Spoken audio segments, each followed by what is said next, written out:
All right, we got a couple of cabinet talks we need to go through, updates that have to be done. First off, Matt Gaetz has refused the Attorney General spot, turned it down, and he's come out and said he will not be returning to Congress. So that leaves Matt Gaetz some options in terms of his future. He really has quite a bit of freedom to choose what he wants to do, if he can run again for office or whatnot. We'll see what happens with that.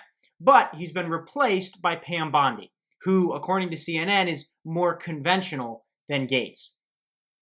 Bondi was the first woman attorney general in the state of Florida from 2011 to 2019, and she served Trump as a defense lawyer during his first impeachment trial. So she's obviously a Republican, and she's got some history with Trump, working with him, and so a foreseeable pick. All right, now we get to the second cabinet kind of headline here. This is a teenage show with a teenage audience, so we're not going to get into the nitty-gritty of this headline. However, there's a lot of controversy surrounding Pete Hegseth. According to Forbes, quote, Hegseth cabinet news, Trump's defense secretary pick gets positive poll results despite sexual assault claim. Now, if you want to do your own research on that, we're not going to cover too much of that on the show. Like I said, this is a teenage and family-friendly show. We're not going to get into certain allegations that are flying around.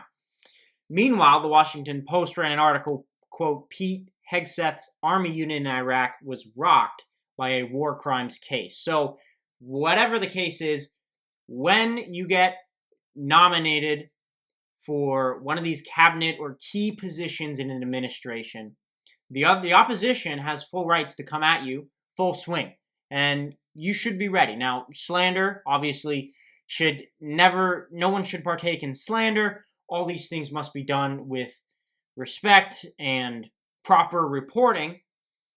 Certainly, we run into issues with that in terms of media and parties and whatnot, but this is to be expected.